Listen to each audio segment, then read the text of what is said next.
very warm welcome to everybody on our launch call, which is the first time this year public now that we make it public, but because of our special guest speaker we have tonight here on the call, I just want to repeat again, please, everybody, can you mute yourself? That would be absolutely fantastic, that we have as little background noise as possible.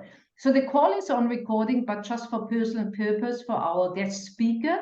But if somebody has, for any reason tonight, a technical problem, you're more than welcome to contact the person who invited you for the call tonight, and we might share then the recording on a personal level if everything worked out from a technical point of view. My name is Bea Stribe, and I'm super excited to welcome you on our launch call tonight, which has tonight a very special topic about the brain and how we actually can change our brain. And how fascinating is it when we can change our brain? So me personally, I got introduced to the field of personal development more than 30 years ago. More than 28 years ago, I was looking into nutrition because of personal health and fitness challenges. And from there onwards, actually, it was always my passion to learn more about the brain and how we actually can impact the brain. And knowing actually now we have such a special guest speaker here tonight who will share her experience with us, we are really blessed tonight. But I'm not here to introduce the guest speaker to you. I have actually the person with us who... Okay, 1 second. So the person who has introduced the guest speaker to us, he has obviously the honor to introduce her tonight. Please welcome with me on this call the former Mr. SA Fitness, who has his master's as a brand strategist and was the chairperson of Design South Africa. And he's a world team member, helping lots of people already on their journey to a good lifestyle and a healthy lifestyle. So all the way from Melkbosstrand, please give it up for our Mr. Neil Smith. Welcome, Neil. Good evening. Good evening, everybody. Hey, Neil. Good evening. Thank you, Bea. You are already, of course, a highly celebrated celebrity within the Herbalife community for changing the lives of so many people around the world. So thank you for also sharing this amazing opportunity, Bea, with me to continue your good work. It is now my honor to introduce Dr. Mariette Fourie from the Northwest University in Potchefstroom. Although Mariette and I come from two completely different backgrounds, we do share one similar passion. For both of us strive to make a meaningful difference in other people's well-being and found common ground in, believe it or not, but nutrition. Dr. Mariette has a PhD in educational psychology and is currently working towards her professorship. She is passionate about the neuroanatomy of the brain and will be talking to us basically about nutritional psychiatry.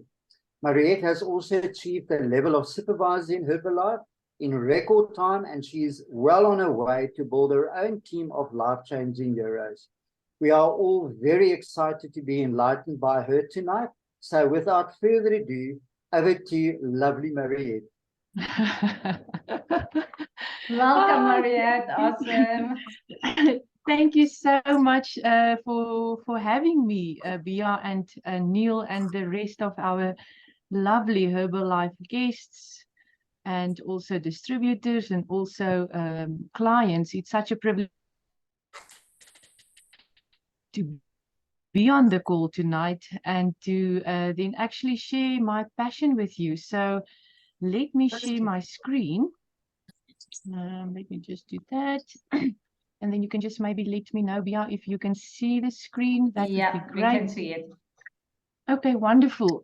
So tonight's discussion is going to be all about what you need to know about nutrition and the brain. And I hope you are already excited by the lovely infographic of the brain, where you can see those electrical impulses.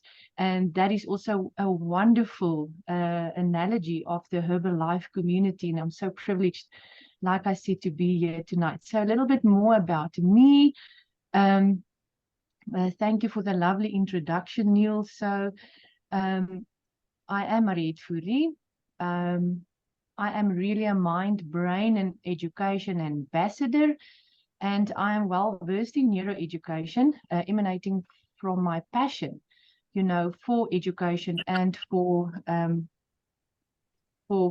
people as such. So, like Neil said, I am really passionate about the neuroanatomy of the brain, also the neuroanalysis of the memory systems, the electrochemical analysis of neurotransmitters, and then, of course, the concepts of neuroplasticity and epistemic cognition, amongst others.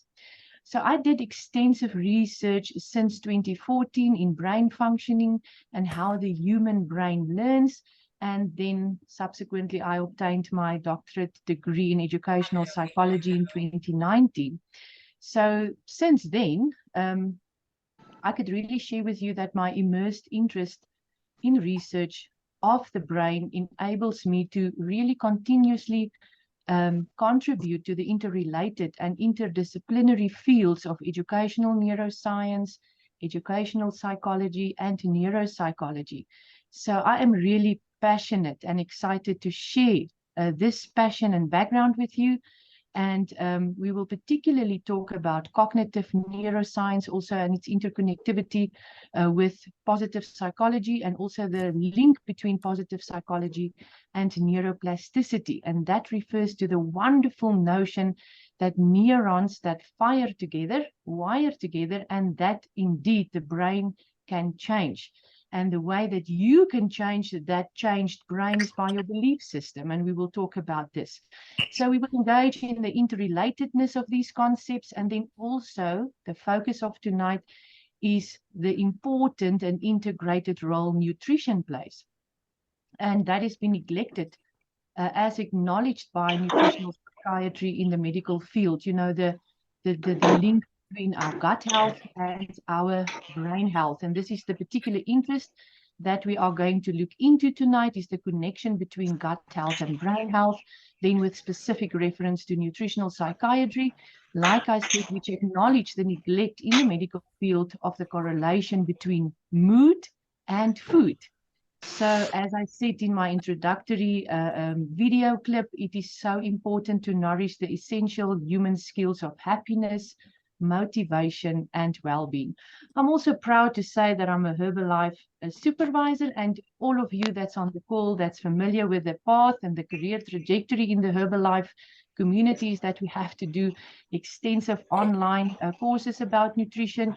And since I did my PhD in 2019, I was particularly interested not to tell parents and teachers and children that you have to eat, for example, pumpkin or banana for a higher attention focused brain, or for successful learning. Sorry, Mariette. Could you just click on mute everybody? Then everybody is muted. Such low marks in English. My answers are going to say empty. And then okay, wonderful. Yeah, sorry, Bia, I didn't realize that you made me host now, but thank you also for that.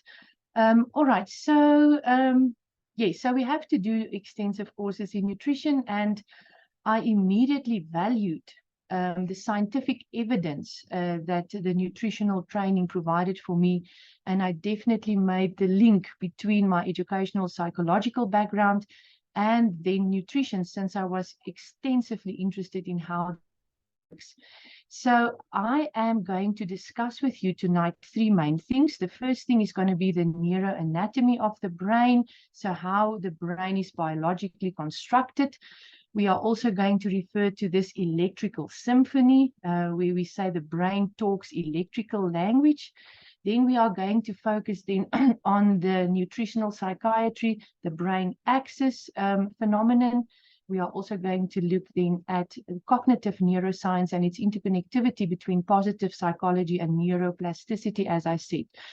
So I just want to share with you that my work is of an academic nature. I am going to use sophisticated versus simplistic terms and terminology during my presentation, and that is really just to accommodate the diverse cohort of participants coming from different backgrounds, having different levels of understanding. So sometimes you'll find what I'm saying too overcomplicated, but sometimes you will find it also too simplistic. So bear with me. I believe we have a very forgiving audience. So at any time, when we have the option for question and answer, please do not hesitate to pose your question. And as I do present along the way and you have a question, post it in the chat function. As Bia said, we will then definitely come back to that. So it's definitely going to be also feeling to you as an information overload, because this information that I'm presenting to you tonight is actually can be packed in a series of sessions. So the knowledge is condensed, but with that, I do encourage you to also do a little bit research yourself. And then also we will communicate possible discussions in future where we break this down to go into more detail and into more depth. So I won't have time to go into depth into everything, but I'll try my best to be as concise as possible. So this is really an informal conversation about things that matters to us the most.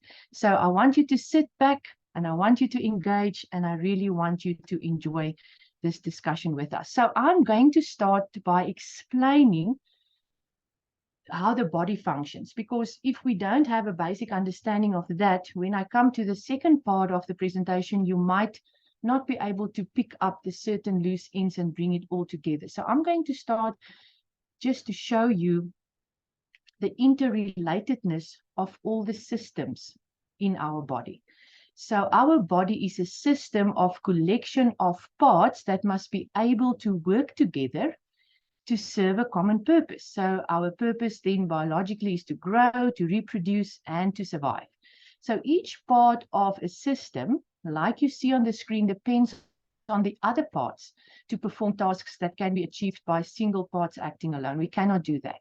So each individual system works in conjunction with each other to improve our chances of survival by maintaining a stable internal body environment. And I want you to pay special attention that we have to maintain a stable environment within our own bodies. And this in biological terms is called homeostasis.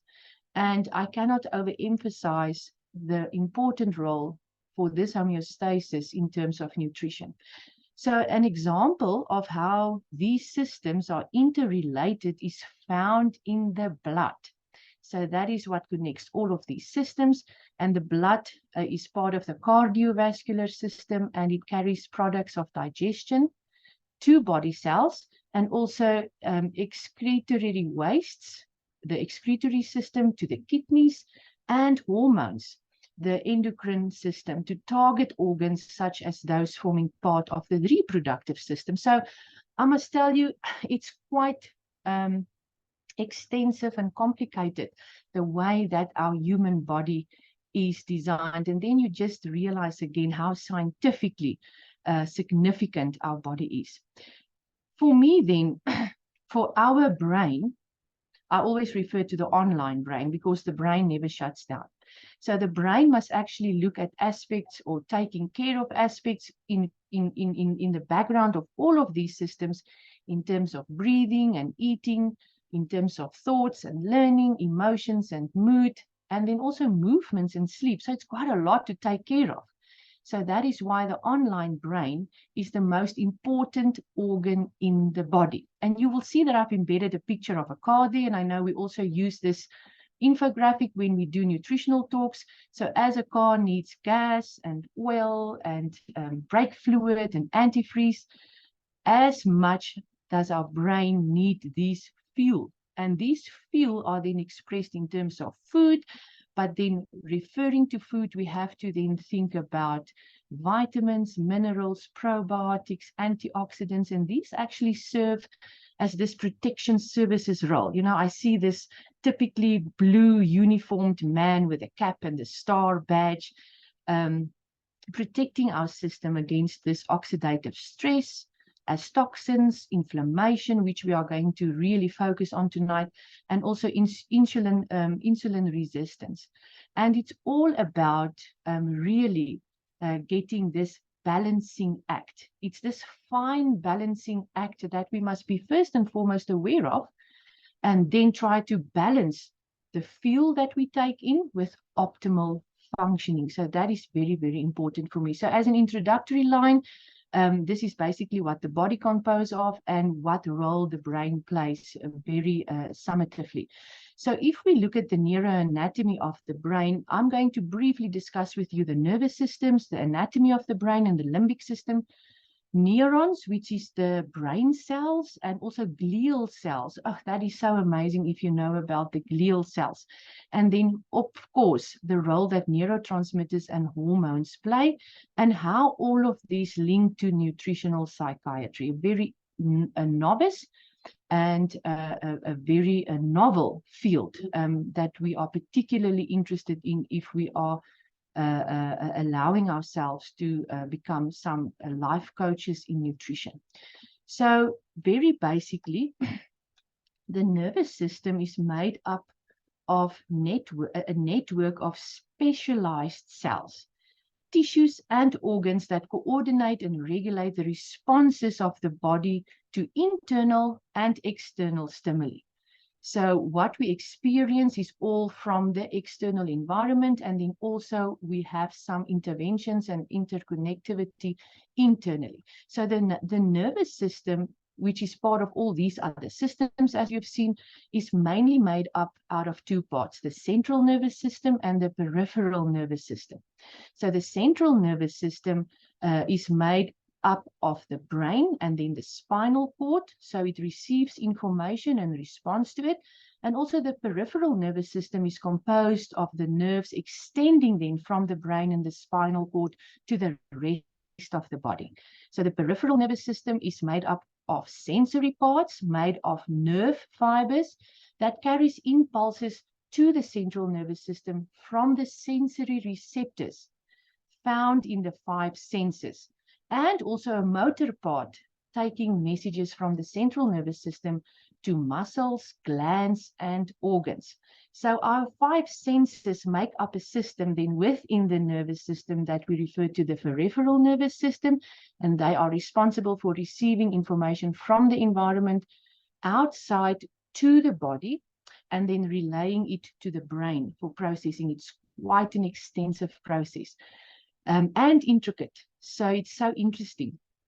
And Edwin Powell Hubble said that, and this was so beautiful, I had to share it with you tonight. Equipped with his 5 senses, man explores the universe around him and calls the adventure science. So that was just so beautiful. So going over to just some detail, the basic building blocks of the central nervous system is called neurons, and that is the brain cells. They are information processing units of the brain, and they are responsible for receiving and transmitting information. The peripheral nervous system, the basic building blocks there are nerves. And the gatekeeper between the central and the peripheral nervous system is the thalamus. And then, of course, you know the 5 senses, as we have explained that. So just briefly, the central nervous system controls the center of the body. It receives and interprets information from the senses and controls our actions and reactions. It's a long bundle of nerves that runs from the base of the brain to the lower back, and it relays information between the brain and the rest of the body. So the peripheral nervous system, for you to just remember, there's a somatic subsection. It controls the movement of our voluntary muscles to run, jump, exercise, for example. But there's also an autonomic nervous system that controls the functions of our internal organs, our glands, such as breathing and heart rate. So the peripheral nervous system, these examples of somatic nervous systems, and then also the autonomic nervous systems. And for you also just to take note that there are sympathetic systems within the autonomy of our nerves, and also a parasympathetic that is also evident. So getting then to the central nervous system, you know that the brain is part of that. I'm not going to go into detail of the functions of all the different parts of the brain, but the cerebrum is actually composed of the frontal lobe, the parietal lobe, the occipital lobe, the temporal lobe, and then very specifically the cerebellum, and then the brainstem. And the brainstem is actually the part that connects the spinal cord then back with the brain. So particularly of interest to us is the limbic system. So it comprises of diverse areas within in the brain, and it's really having high metabolic demands and differential storage of iron, copper, zinc, and selenium. So those are the storage spaces of those basic elements. So what's very important to notice here is that deficiencies of nutrients such as amino acids, which is the basic building blocks of proteins, also vitamins and lipids, and trace elements have strong harmful effects on the development of the limbic system. So deficiencies in nutrition harms the limbic system. And you can see now, I'm not going to read it out, you can see on the screen the amygdala, the thalamus, the hypothalamus, and the hippocampus, the roles that they play in our totality of all these systems coming together.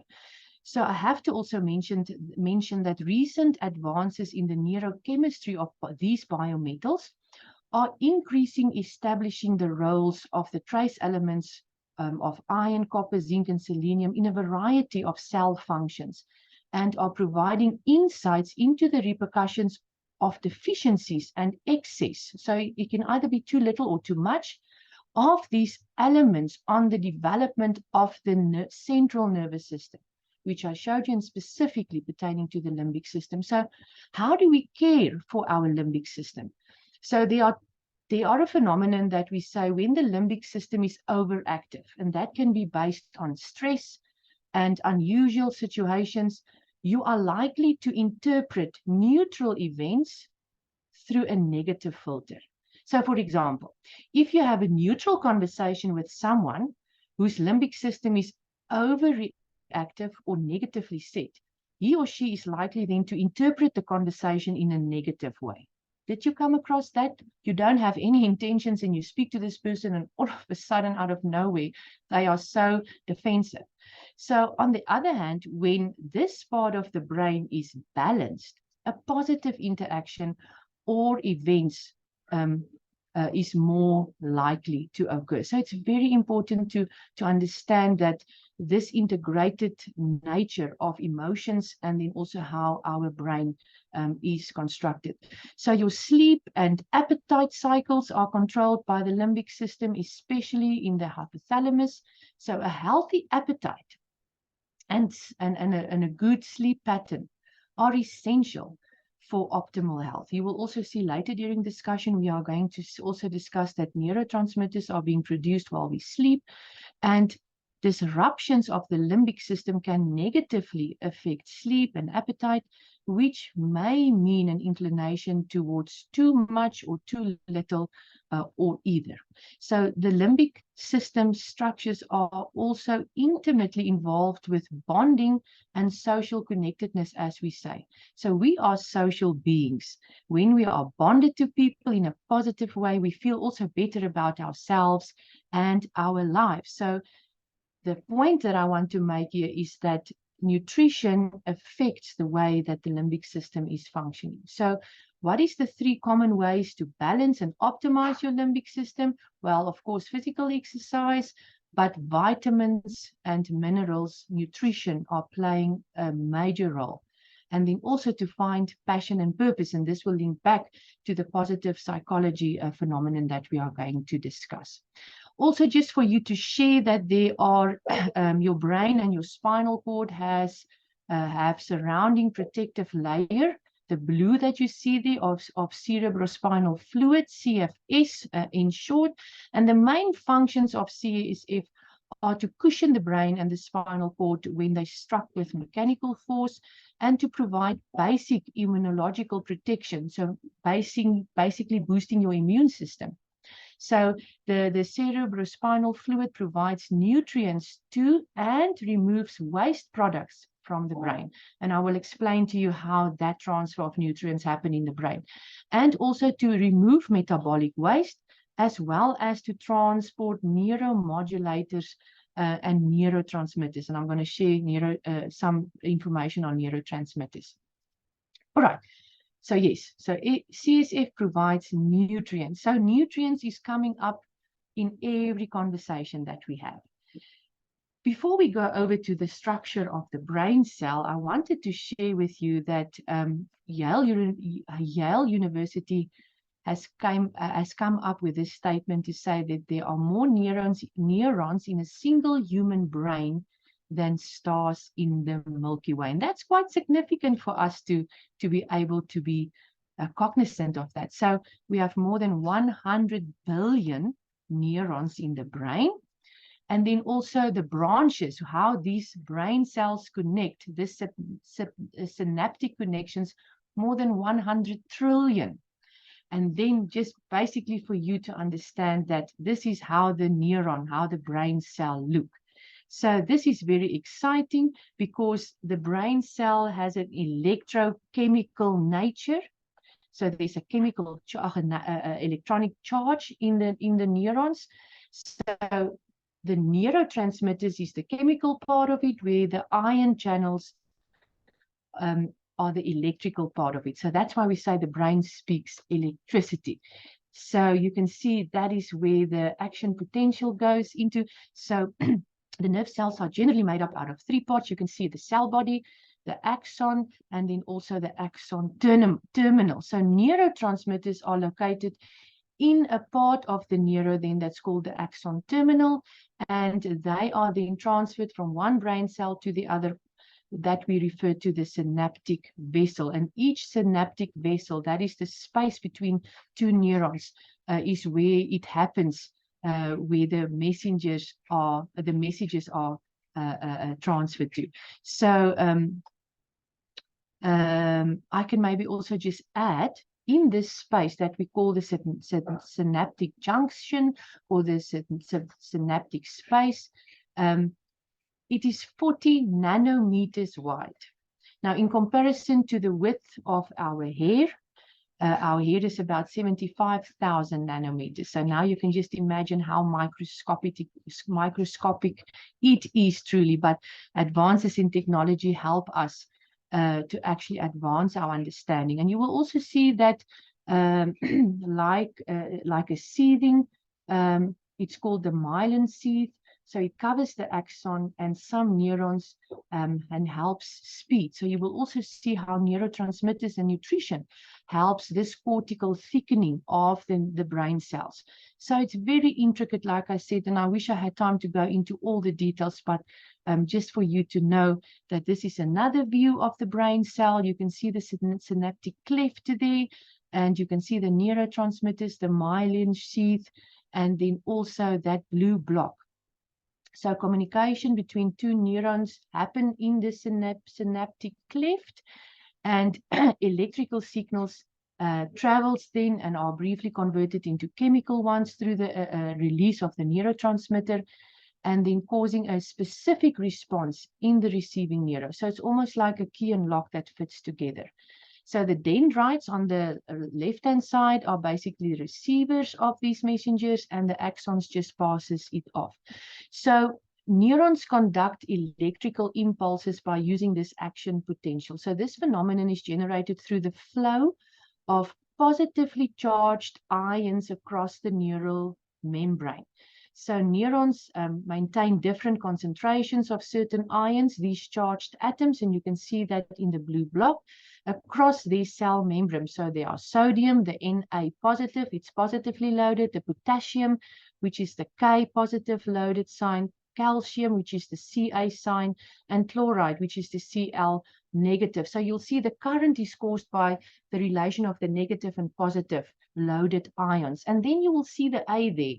And some of you that are familiar with the periodic table, you will realize that there's no element that is named A, but that refers to the amino acids, the basic parts of proteins that is also found in the brain cells that is negatively loaded.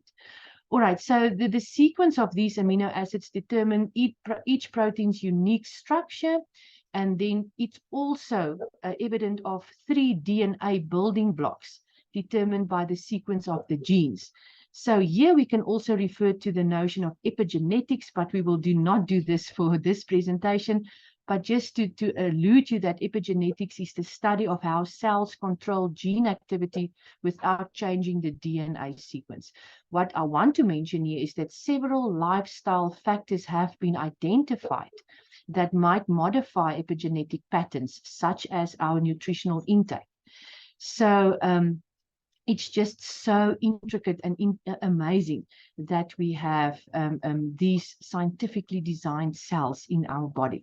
And I think when we come to know about this, we actually, and this is what happened with me on my journey, I actually get so much respect, because what you put in your mouth is not only determining how you look, but it's also determining how you feel. And getting to the glial cells, how you feel, they are the supporting cells of the nervous system.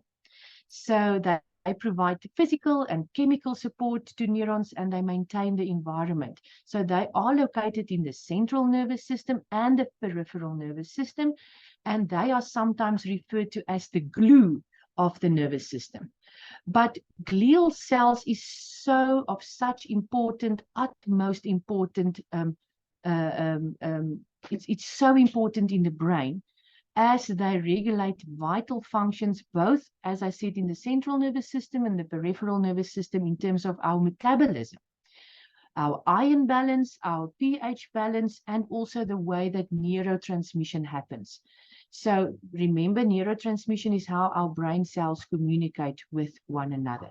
And what is certainly also very important is that I will explain later that when we put food in our mouth, it goes through the digestive system, and then it gets taken up by the bloodstream. And our vasculocardiac system also provides that our brain has veins. So although the brain only consumes 5% of the body mass, it yet consumes 20% of the blood consumption. So, and the glial cells has got a very important role then as we go through the digestive tract, where nutrients are taken up in our small intestines into the bloodstream. How does these minerals then get back to the brain and the neurons is then actually through this glial cells. You will see that there's the blood vessel, and the glial cell, especially the astrocyte, is actually then attaching itself to this blood vessel, and that is how nutrients are taken back into the brain. But I'm just going to stop there. So that's basically just very briefly covering the neuroanatomy of our brain and how it all works together. I want to ask if there are any questions, anything that you want to share with us before I carry over to the next section. So I see 2 hands up there, Mariette, Aline Lawrence, and I think there's another person. Marinda Smith. I believe those hands were up for quite some time. So I think it was before we start. So the 2 ladies are more than welcome to pose their questions. Yeah, thank you. Yeah, I don't want to, that is not my part. So, but please, that's why I'm so excited about the products, because whatever I am exposed to on a scientific level, on an academic level, on a research level, it's so in line. It's almost like the gut-brain axis that is in line to our products. So that is really just amazing. I see Eileen has her hand up. Eileen? There's a question from Rita. Rita is asking, will you touch on the effect of constant pain and the effect of it? Yes, I will do. I will do in the next section when we talk about neurotransmitters. We'll see, hopefully, Rita, that I will be able to answer your question. Fabulous, thank you. Okay, I see Aline's hand is still up. Maybe she forgot it up. We have another question here. Epigenetics, interesting reading on how behavior and environment affects gene expression. So it's actually not a question, it's more a statement, okay? Yeah. Yeah, thank you, Liesl. And that's why I said in the beginning, I encourage you when I raise certain terms and certain terminology, please jot that down and do some little bit of research yourself. It's just so interesting, the field of epigenetics. All right, so let me carry on then to our next section, which is going to focus on nutritional psychiatry. This is such an exciting field, I must share with you, especially tying up with my own research. And we all acknowledge that food impacts our physical health. All right, we all know that. What you eat is what you are. But emerging evidence suggests it can shape our mental health also. And I will explain to you why. Spawning a new field of science known as this nutritional psychiatry. So multiple biological pathways have been suggested how food can influence mood, prime among them the gut microbiome. That just refers to our whole intestinal gut health, all right? So other potential mechanisms, like I said in the beginning, includes oxidative stress. You can also go and read about that. Low-grade chronic inflammation, Rita, and also blood sugar spikes. So I'm going to really encourage you to focus on gut health. That is just so important. So nutritional psychiatry is an emerging field, so we don't know all yet. And the experts in the medical field say that we can address mental health issues through diet. All right, the discipline is founded upon a robust and compelling body of evidence that suggests specific dietary patterns can improve mental health and reduce the risk of mood disorders. And we will also speak about different kinds of diets, for example, the intermittent fasting diet. It's just that the patterns of your diet has got a significant influence on our digestive system, on the limbic system, and all interconnectivity, as I've explained. So what you bite, chew, and swallow, your choices have a direct, tremendous, and long-lasting effect on the most powerful organ in your body. And obviously, we know that is the brain. So I'm quickly going to refer to neuroplasticity from mouth to brain, neurotransmitters, hormones, and the connection between the brain and the digestive system, and how all of these link to the gut-brain axis. So from neuroplasticity to nutritional psychiatry and back, neuroplasticity refers to the notion that you can change your brain. There's certain neuromyths that has been identified in recent years. I'm not going to go into detail into that, but the fact that you only use 10% of your brain, intelligence is fixed at birth, you know, all of those type of neuromyths is busted by the concept of neuroplasticity. And the notion that Hebb already espoused on in 1949, that neurons that wire together fire together. So the brain can grow, it can change, and it can repair itself. So subsequently, this linked to the 7 core principles of nutritional psychiatry, as Dr. Ramsey, a medical doctor, has described in an article in 2022. And the first tenet is neuroplasticity. The second tenet is inflammation. The third tenet is the microbiome. It's your gut system. Nutrient density. And Liesl, you can also add about how we add to the shake, you know, the protein mix. So it's all about the density of our nutrients. It's also all about food categories. So what are the categories of food that you are taking in? Yet again, I can just be very amazed and enthused by the scientific composition of our products, the connection that we have, and then also this eater revolution. So if we have time, Bia, I will come back to these 7 core principles. But for now, I'm not going to explain them into detail because I am just mindful of time. So I think we need to teach, just before I go over to the next slide, I think we need to teach more about neuroplasticity. So also go and write this term down.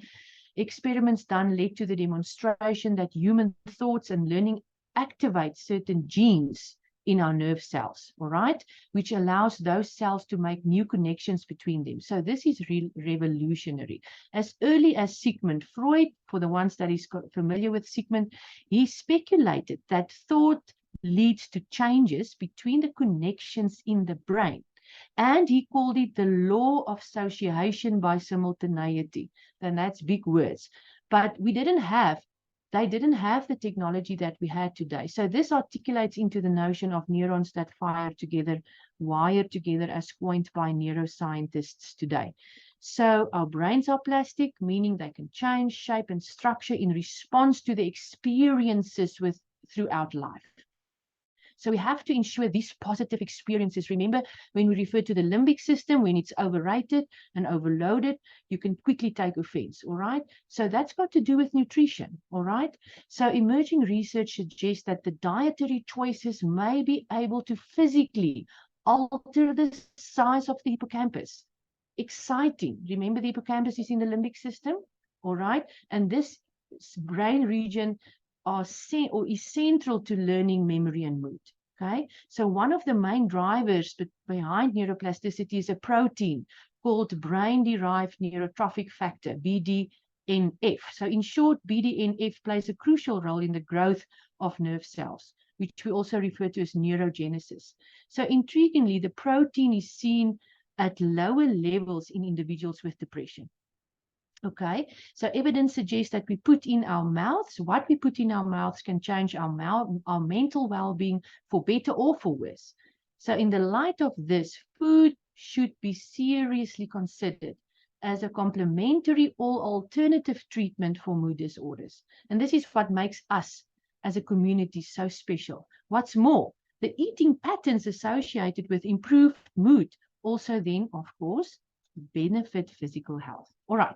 So what I want to share with you here is that you will see from mouth to brain, our brain is always hungry because it's always online. All right. And it must take care of all of these systems.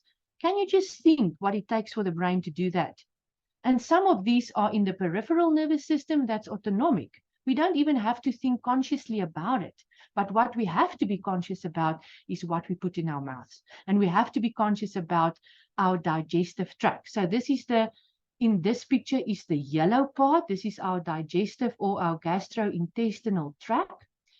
And then specifically the correlation between brain health and gut health, and where we also refer to the blood-brain barrier. I will say something about that in a while. And then specifically, what lives in your gut? The neurochemistry. So what is it actually that you consider eating? Remember, how many times do we just take in a processed or a refined food category? So this is really, really very important. So the brain is an energy-hungry organ, all right? Despite comprising only, sorry, not 20, 2% of the body's weight. I said 5%, it's 2% of the body's weight. The brain gobbles up more than 20% of daily energy intake. Can I repeat that? Despite comprising only 2% of the body's weight, the brain gobbles up more than 20% of daily energy intake. Because the brain demands such high amounts of energy, the foods we consume greatly affects brain function, including everything from learning and memory to emotions. So just like other cells in the body, brain cells use a form of sugar called glucose to fuel cellular activity. So this energy comes from the food we consume daily and is regularly delivered to brain cells through the blood. Okay, so this process from the mouth to the blood is a long road for nutrients to get consumed by the brain. So nutrients must follow a tricky pathway to your brain and overcome several challenges, all right? They must gain main entry to your body. So if you don't eat them, they will not be available to your brain. And that is some arguments against intermittent fasting. Once your stomach, entering your stomach, they must survive an attack by acids that break some foods down. So further along the digestive tract, they must be absorbed through the cells lining the intestines and transported through blood vessels and blood walls into the bloodstream. Then traveling from the blood through the liver, nutrients need to avoid being metabolized or destroyed. And once in the bloodstream, nutrients must cross small blood vessels into brain tissue. And this is where the glial cells come in, remember? So the transport from the blood to the neurons is restricted by the blood-brain barrier because we can't allow an uncontrolled environment in the brain because it's such an important organ. So the food we eat enters our mouth. We need to chew, swallow, broke down by gastric acids, metabolized and transported to the bloodstream, in short, and all nutrients that are still in the blood after this process must then also survive the metabolic processes of the liver. And then, like I said, these last surviving nutrients enter the brain through the blood-brain barrier. So it's so important to optimize our microbiome, the place where the nutrients are taken out from the digested food into the bloodstream. And Liesel, that is where you can also post a comment in terms of bioaccess, in terms of the aloe vera. And it's so important that we consider you can eat the most wonderful food, but if your bacterial environment is not healthy, it will go to waste. Because the more inflamed that environment is, the less nutrients our blood is going to be absorbed in our blood. So that's what I also love about the golden package, because you don't only just use the shake, it's all about nutrient density. You add these things and it's all about a healthy gut. All right. So I'm not going to talk about the blood-brain barrier. I see our time is really catching us.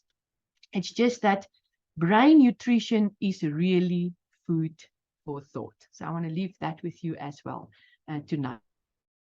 So this is actually so exciting when we focus on neurotransmitters. Just very, very briefly, the neurotransmitters, these are chemicals, and these interactions are involved in countless functions of the nervous system. Peripheral nervous system, as well as our central nervous system. So these are really the chemical messengers in the brain. So we'll get to hormones, that is the chemical messengers also in the body, all right? Between nerve cells, muscle cells, and glands, all right? There's more than 100 identified neurotransmitters and 2 broad categories, small molecule amino acids and neuropeptides. I'm not going to go into detail. When we do an electrochemical analysis of neurotransmitters, you'll also see 3 types. And then researchers hypothesize that insufficient levels of neurotransmitters, and Rita, this comes to your question as well, could lead to symptoms such as feelings of sadness, helplessness, worthlessness, or emptiness, overeating or a loss of appetite, insomnia, or sleeping too much. So the brain recharges neurotransmitter levels with sleep. All right, so this is very, very important. Just very briefly, our key neurotransmitters, amino acids, glutamate, GABA, glycine, our monoamines is serotonin, histamine, dopamine, epinephrine, and norepinephrine. And then also our peptides, and then also our acetylcholine. I'm not going to go, I had a whole thing that I wanted to explain to you about these neurotransmitters, but I just want to tell you that, for example, the acetylcholine was the first neurotransmitter to be discovered, and it was a small molecule, but it plays a major role in the peripheral nervous system, where it is released by motor neurons, all right?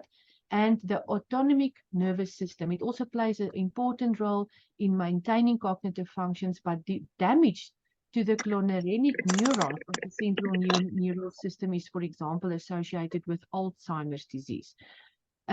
Just to get back to Rita's question, why we are here, the monoamine neurotransmitters, let me just see which one of them is definitely, dopamine controls the body movements and coordination. It's also the happy drug. Serotonin helps regulate the digestive system, and dopamine causes a feeling of hunger, for example, where serotonin suppresses that feeling. When we get to, I just want to quickly see which neurotransmitter is relating to pain. It's the neuroepinephrine. It's also called neuroadrenaline. It increases blood pressure and heart rate, but it's most widely known for its effects on alertness, arousal, decision-making, attention, and focus. So many medications, stimulants and depression medications, aim to increase these levels to improve our focus on our central nervous system. The endorphins, the peptides, are your body's natural pain reliever, Rita. So they play a role in our perception of pain, first and foremost, and then the release of these endorphins reduces pain as well as causes the feel-good feeling. So low levels of endorphin may play a role in fibromyalgia. You all know that a state, that health state, and also some types of headaches. So what I'm saying, if you don't get enough sleep, if you don't have this nutritional balance, these neurotransmitters might not be produced during sleep, which will increase levels of pain and actually constant or chronic pain in the body. So write these neurotransmitter names, the peptides, the endorphins down, and then also go and do some more research about this. This is just basically to show you the structure of the neurotransmitters. There's carbon atoms, hydrogen atoms. So this is just also to show you the scientific evidence of these neurons, these neurotransmitters. I just want to say the nutrients in food are precursors to neurotransmitters, all right? So, and depending on the number of the precursors present in food you eat, the more or less a certain neurotransmitter is produced. So in general, there are many nutrients essential to the synthesis and regulation of neurotransmitters, including this amino acids, chlorine, vitamin C, B vitamins, large amino acids, you know, the fatty acids, zinc, omega-3, and so forth, and vitamin D. So the nutrients in foods are precursors to neurotransmitters. And depending on the number of precursors present in the food you eat, the more or less, like I said, is this neurotransmitter produced. So it's very, very important just to be knowledgeable. I'm just going to refer to the first one here. Protein foods are broken down into amino acid blocks. Yes. Mariette, sorry to interrupt you. You just must mute the people again. There's background noise again disturbing. Okay. Sorry. You have to. Thank you. Thank you. So protein foods are broken down into amino acid building blocks. For example, one of such example is tyrosine, and this tyrosine increased the levels of dopamine in epinephrine production. So it creates, contributes to alertness. You will also see the carbohydrates that release insulin, and it clears out all the other amino acids except the tryptophan, and this is converted into serotonin, and this reduces pain again.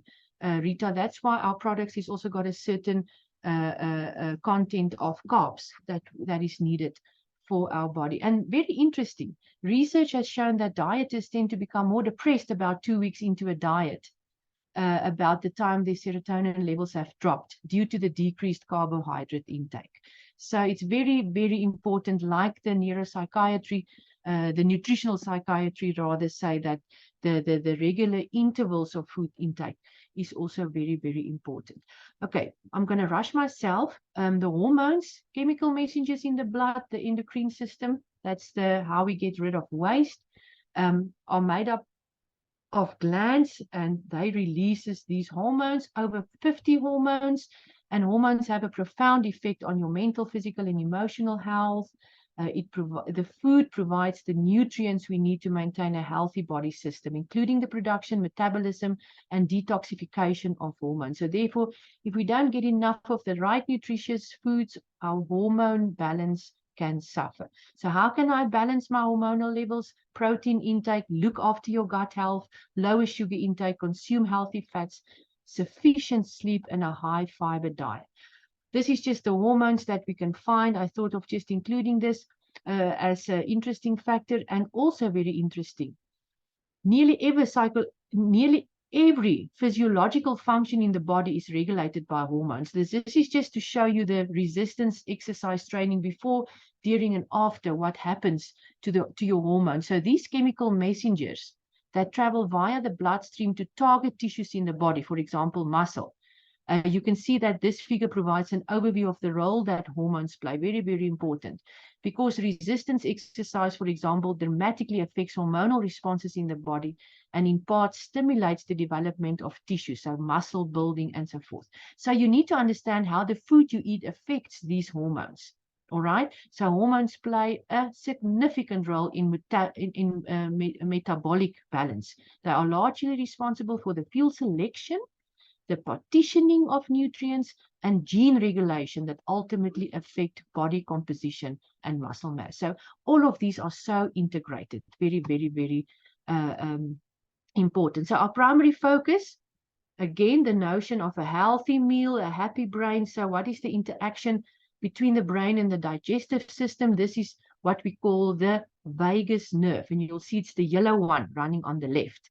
It's also influenced by hormonal signaling because it gets the gut peptides. Remember, it's one of the 4 sections of the neurotransmitters from the endocrine cells that act directly on the brain.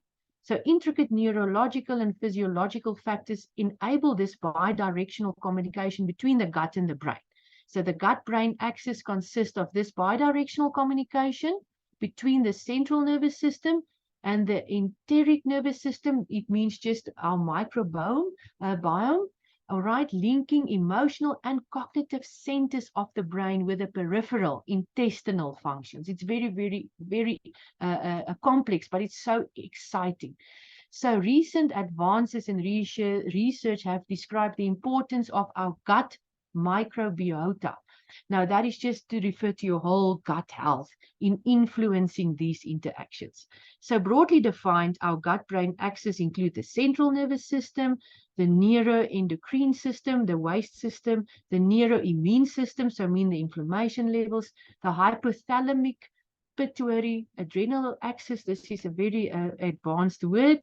The HPA axis as we know it, the sympathetic and the parasympathetic arms. Remember, we refer to that in the peripheral nervous system of the autonomic nervous system specifically, and then the vagus nerve and the gut microbiota. So if you've ever gone with your gut, remember people say go with your gut, you know, make a decision, or you felt butterflies in your stomach when you are nervous, you're likely getting signals from an unexpected source, your second brain, all right? That is what we refer to. So it's hidden in the walls of our digestive system. This brain in your gut is revolutionizing medicine's understanding of the understanding and the link between digestion, mood, health, and even the way you think. All right. So your brain must manufacture the right proteins and fats to do things such as grow new connections or that myelin sheathing, the fatty sheath to axons. And you do this by digesting proteins and fats in foods and using the pieces, that is, the amino acids and fatty acids, to make the new brain proteins and fats. So without the correct amount and balance of particular building blocks, your brain will not work properly, also not your gut. So too little or too much of the necessary nutrient can affect the nervous system. All right.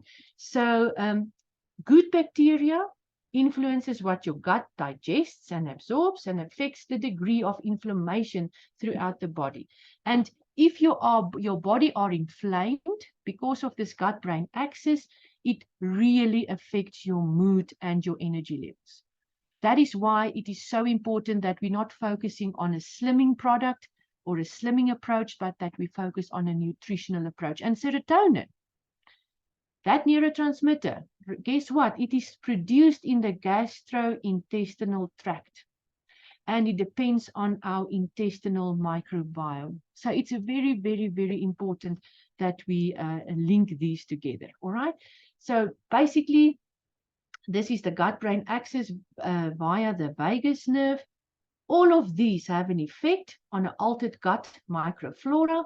And remember now, inflammation has this abnormal protein evidence, also leading to a mitochondrial dysfunction, and that leads to neurodegeneration, the death of brain cells. So in essence, if we don't look after our gut, and I cannot overemphasize the importance that we have and the responsibility we have as individuals to look at our inflammation levels, and that is determined by our gut health. So please, please, please. Any clarifying questions? Maybe I can just, finish, Bia, and then from there I can have questions very, very quickly. I'm not going to have time to. I'm not going to have time. Yes. Marie, just a quick one here. I don't know if she will open the mic. I've noticed another very good friend of mine, Dr. Rosa Bredekamp. She's on the call. She's a clinical psychologist, and I was just wondering if I could offer a penny for her thoughts. Yes, indeed. I'm so privileged. Rosa?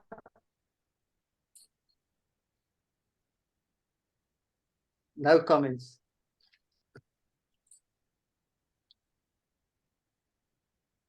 Okay, not to worry. Okay, wonderful.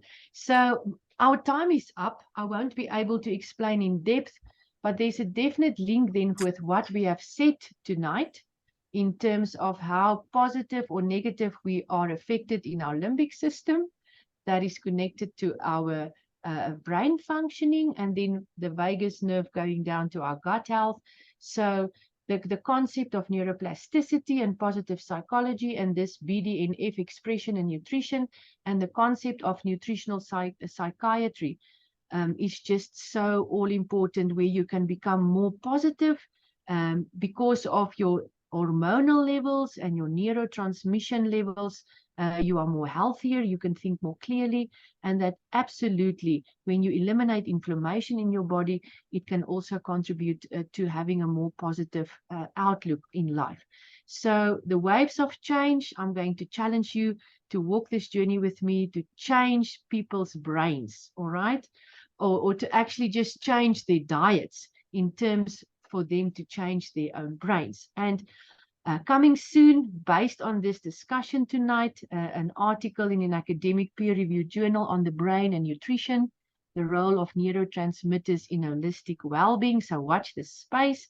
And also what I was talking to Neil about when we first met, on the right-hand side, the connection between positive psychology, neuroscience, and nutrition, and then also consciously smart in the classroom where science meet pedagogy. And there will be a specific chapter on how nutrition and the brain functions in terms of attention deficit disorder, in terms of memory techniques, which part of the brain is responsible for which information processing aspect, and where does it happen when we look at the anatomy of the brain, and referring back to potassium, calcium, sodium, what types of foods contains these minerals that can actually accelerate the functioning of these. Lastly, I want to quote Nelson Mandela that says, "A winner is a dreamer who never gives up."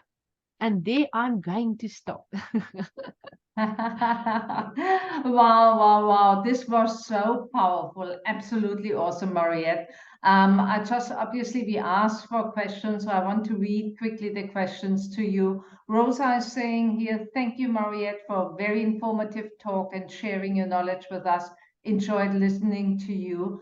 There was a question. There was a question. Is there a link between brain chemistry and food allergies, which affects the immune system? Yes, exactly. So they always say that you must consult a medical doctor, you know, for specific conditions, medical conditions. But in terms of the brain chemistry and food allergies, which affects the immune system, definitely through the vagus gut that we spoke about, that nerve that connects the brain with the immune system. And definitely because of that connection and all the neurotransmitters and hormonal releases in your body, inflammation prevents the absorption of these nutrients necessary for optimal functioning. So inflammation and food allergies definitely causes a negative or a bad microbiome, and because of that, the absorption of nutrients is not as effective as it should be. That's the notion that I said you can eat the highest quality of food. If your gut is not healthy, you might as well just throw it down the drain. So it's very important that we first and foremost identify the food allergies, all right? And second of all, go to your medical expert and then see what can you do about it. But in essence, the message that I want to give, there's definitely a connection, and people won't even know that they are inflamed in their gut health. That is why it is important then to look at symptoms and to then actually make a concerted effort to improve your gut health. I cannot overemphasize the bad effect that inflammation have on depression, because it's affecting the nutrient uptake. And you saw now the interconnectivity of neurotransmitters, hormones, all of these that's taken up in the brain, that is there for optimal brain functioning. And if our brain doesn't function, it's all coming back to a healthy body houses a healthy mind, or vice versa. So the inflammation in short prevents this nutrient uptake, the effective nutrient uptake. And it's coming down to basic nutrition. I think that is what we want to say. Yes. Yeah, we have here one more question from Mariana, which says, babies born by C-section, any link to gut issues? And probably she want to ask then, if they're gut issues, then obviously it relates to brain issues later on, or anything from your knowledge in that regard? Well, if all goes well, everything is well. But if there's complications, you should determine the source of that complication. And definitely, if there's a deficiency in terms of the neurogenesis or the production of neurotransmitters or hormones or any of that effect, I will definitely say there is. But in terms of a C-section, it's got to do with your skin system, okay, that I showed. And because everything is interconnected, well, how can I put it? I'm not a medical expert as such, but I think in terms of the interconnectivity of our systems, it could have an effect. But there's so many extraneous variables that can be available or that can cause this. I mean, I think that is being done on a case-by-case analysis. But in short, to answer your question, there might be. But if everything goes well, there shouldn't be. Yeah. Okay, thank you so much, Dr. Mariette Fourier. We are highly privileged to have you as a guest speaker tonight, and knowing you are part of the team, we are really privileged that we have all the time the background to talk to somebody who's really a specialist in regards of the brain. So I just want to summarize quickly. I took so many notes, honestly, but what stood out for me is really how the sleep, and you said the appetite for good nutrition, basically the exercise, actually also influences the passion and the purpose, or finding your passion and purpose. And I think this is a topic at the moment which is going around all the time. And I just want to summarize for those who are very new here on the call, or maybe the first time just invited as a guest tonight. So if you want to know a little bit more how to take it further, especially what Mariette was pinpointing when it comes to nutrition, we have a nutrition talk soon coming up. So just talk to the person who invited you tonight. Probably we link the nutrition talk together with Mariette, that we make it duet and have basically the brain specialist on the one hand side and the nutrition specialist on the other hand side. Who knows, get the surprise and stay in touch with the person who invited you tonight. Definitely, I highly recommend to everybody to have a personalized wellness assessment. The person who invited you tonight for the call, they can guide you in the right direction to get that personalized wellness assessment. We have a 10-day challenge ongoing, so that you can feel in 10 days actually how much difference it makes already. And this is actually how Mariette got into touch with us and could feel the difference already in 10 days. So other than that, I just want to say a big thank you to you, Mariette, in your very limited time. Everybody here must know actually that Mariette is she is actually appointed as an international facilitator teaching academics and doctors. And I'm entirely grateful, being not a doctor and could understand you. So I'm highly grateful actually that you packaged it in such a simple way that I even can understand it. And yeah, I just wish all of us a healthy and an active brain, and that we really take what Mariette brought to us tonight on a very serious level. And maybe this, or may this the starting point for an even healthier and happier journey in our lives, in our professions, because everything impacts everything. This is what I learned definitely tonight. So thank you very much, Mariette. And I think we can open our microphones if you feel for it.